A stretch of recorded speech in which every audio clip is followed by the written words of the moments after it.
მოგესალმებით მეგობრებო, მე ვარ თეა. დღეს აგიხსნით როგორ დავხატოთ ხელის მტევანი. ვისაც ხატვა გაინტერესებთ, ჯერ არ დაგიწყიათ და გინდათ ისწავლოთ, გამომყევით ნაბიჯ-ნაბიჯ აგიხსნით პატარ-პატარა დეტალებით. გამოიწერეთ ჩემი არხი, მოიმარჯვეთ ფურცელი და ფანქარი, დავიწყოთ. დავიწყებ მარტივი მონახაზით. ხელის მტევანს გავყოფ ორ ტოლ ნაწილად.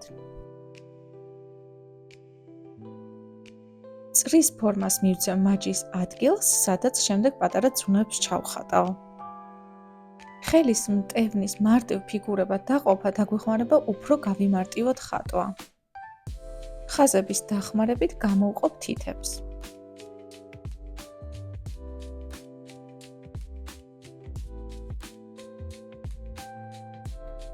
მოხრილი ხაზებით თითებს დავყოფ სამ ნაწილად. ახლა აგიხსნით ცოტა ანატომიასაც. ხელის მტევანი იყოფა სამ ნაწილად. ხელის გულის გრძელი ძუნები. ისინი ქმნიან ჩონჩხს. შეგიძლიათ წარმოიდგინოთ როგორც საყრდენი ძუნები. პატარა წრეებით მოვნიშნავ ძუნების გადაბმის ადგილებს. დეტალურად დავხატავ, რომ უფრო მეტად გაგიმარტივდეთ ამ ყველაფრის წარმოდგენა.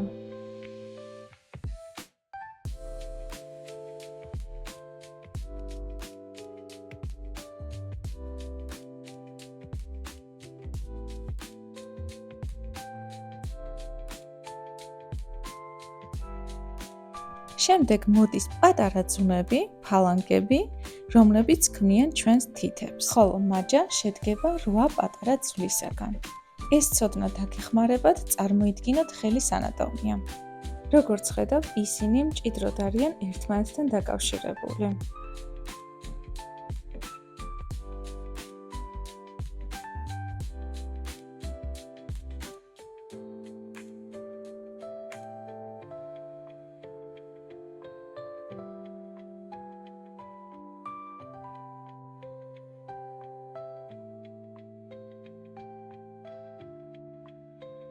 ჩავხატავ მაჯის ძუნებსაც. ისინი ორ ნაწილად არიან განლაგებულები და ქმნიან ერთ მთლიანობას.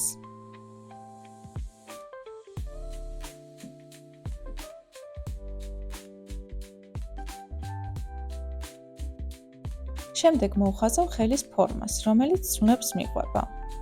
თუ დააკვირდებით, გადაბმის ადგილზე თითების ვიზუალი ოდნავ გამოწეულია, ძუნების ფორმიდან და სტრუქტურიდან გამომდინარე.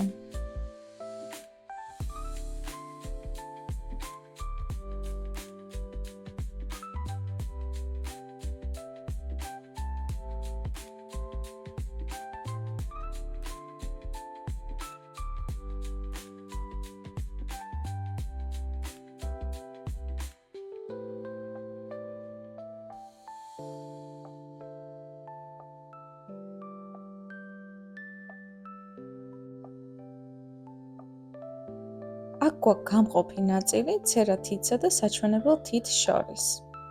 გაშლილ მდგომარეობაში ცერა თითის სიმაღლე დაახლოებით ხელის გულის ტოლია. გამყოფი ხაზი ხელის გულსა და თითებს შორის გვეხმარება მისი სიმაღლის პოვნაში.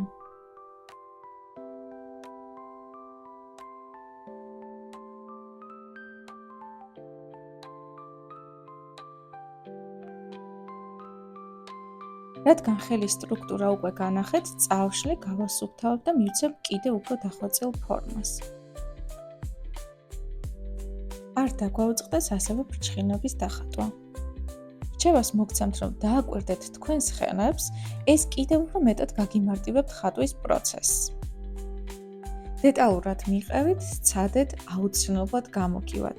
კომენტარებში დამწერეთ, რისი დახატვა გაინტერესებთ და როგორი გამოგივიდათ. შევხვდებით შემდეგ გაკვეთილზე.